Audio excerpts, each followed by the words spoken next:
Hello and welcome to CFSS TV. I'm Ron Weber, here with the CEO of CFSS, Mohammed Fahim, and Chuck Krugel, an employment law attorney. Thank you, Ron.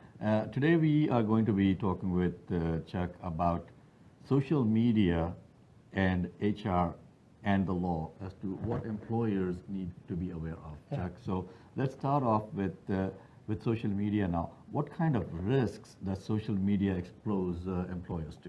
Well, you have the usual risk of libel, slander, and defamation, but then if an employer goes too far in trying to restrict employee activities... Okay, let's stop right there. Yeah. Define those three terms for me. Okay, so you have libel, which is libel, slander, defamation. I'll group them all. Basically, it's any untruths, intentional untruths about another individual. Okay. So if you're out there broadcasting on social media intentional untruths about somebody, that could be, depending on the level it rises, it could be libel, defamation, or slander. Now, it could be for the employer, or let's say that I am saying something about my coworker. Would that be counted as libel, slander, and the other funky things that you guys attorneys come up with, the terms that you come up with that the general public does not understand? Like a guy like me will be at sea to understand that. Yeah, it's an employer can be held liable for an employee's social media activities, especially if an employee's defamatory, libelous, or slanderous towards another employer or member of the public. So it depends on what the employer does to prevent those types of issues from arising in the workplace, from arising in the first place. What kind of policies or practices or training that they have, how they segregate their bandwidth, who can use the internet or social media, anything like that. All those can play a factor into it. So going back to the previous segment that we did when you were in the studio the last time, sure. We were talking about the onboarding process. Yeah. So would that, you would recommend that this should be part of the onboarding process as to what are the policies of social media for my particular company?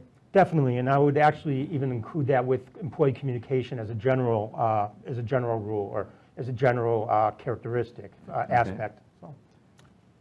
Chuck, how can an employer protect themselves against some of these issues, employees making derogatory comments, things like that? Well, you have a clear policy against defamatory, libelous, or slanderous statements from employees, and you train them on what slander, libel, defamation is, or what appropriate conduct is on social media, especially when it's social media that is started by or controlled by the employer. So obviously an employer can't control what an employee does on their own time or with their own social media, but an employer can control or regulate what an employee does relative to the company's social media, bandwidth, IP, URLs, whatever. Okay. Now let's go back a little bit and look at a real life scenario, okay? Sure. So I'm working in a company and I don't like what Ron Weber is doing, and I make a comment on Ron Weber's Facebook page. Yeah. I dislike or I talk bad about him on my Facebook page on my time. Yeah. Is that something that an employer can control? Probably not. And it's probably something they wouldn't want to control also, because if employees start talking amongst one another on social media or anywhere regarding wages, hours, or conditions of employment, those are subjects that are regulated by the National Labor Relations Act, which is a federal law, and thus it'll throw the employer possibly into opposition with the National Labor Relations Board. Okay, I think that's an important point that you're making right over here. So explain that a little bit. The National Labor Relations Board. Yeah, they're the agency. Historically, they deal with labor unions, but over the last 15 years or so, they've started delving into other non-labor union issue-related items, such as social media, basically in order to maintain their relevance, for political reasons, maintain their funding. So now they're going after non-union employers who violate these social media constructs, such as, not social media, but the National Labor Relations Act constructs, meaning wages, hours, and conditions of employment.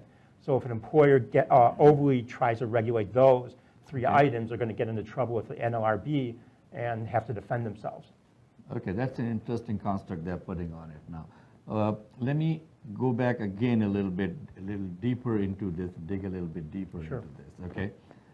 If I am not happy with my employer's whatever conditions, policies, can I talk about that outside on my social media under my freedom of speech? It wouldn't necessarily be covered under freedom of speech, under like the First Amendment, Right. but it could be protected by the National Labor Relations Act, which is, that would be as problematic as a First Amendment violation. So employer calls me and puts me on the mat and says, okay, we're going to fire you because you spoke bad about us, on XYZ social Sure. media. How do I protect myself? Who do I go to? I mean, can I go and approach the National Labor Relations Board directly? Do I have to go through an attorney? How does that work? You as an employer? As an employee? As an employee, yeah, you could file a complaint with the National Labor Relations Board directly. You could file a complaint via an attorney. However you want to go about doing that, it's fairly simple. They're very open to employee side complaints. Okay. Ron, you got any other questions on No, I this? don't. Okay. I would like to ask you one more question Sure. on this then. Can an employer restrict their social media activities for the employees? Yeah, they can, as long as it's reasonable and it doesn't restrict any conversations regarding wages, hours, or conditions of employees amongst one or more employees. So yeah, you could restrict them from discussing confidential information or from Okay. discussing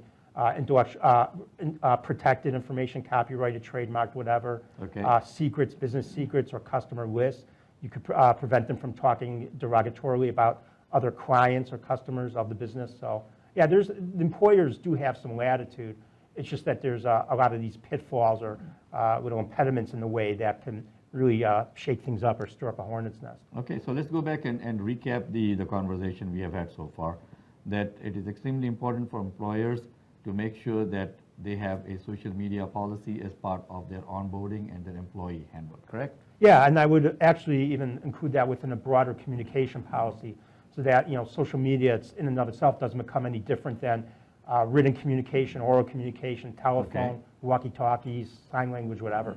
Okay, makes sense. And today we have had Chuck Krugel, in our studio today. Chuck is a management side employment attorney, and I think I'm going to wind up this segment for us now, Ron. Okay. Because Ron always gets to wind up these things. Okay, so you've been watching CFSS TV. With me in the studio today is Ron Weber, our Executive Vice President of Business Development and the host of CFSS TV for most of these segments that we are taping over here in the studios, and Chuck Krugel, employment law attorney in Chicago. Chuck, again, thank you very much for being here today. And how can people get in touch with you? Sure. Thanks, you too, Mohammed and Ron. People can reach me just by Googling Krugel, Krugel, and Charles or Chuck, or Charles or Chuck online, whatever. So it'll come up then.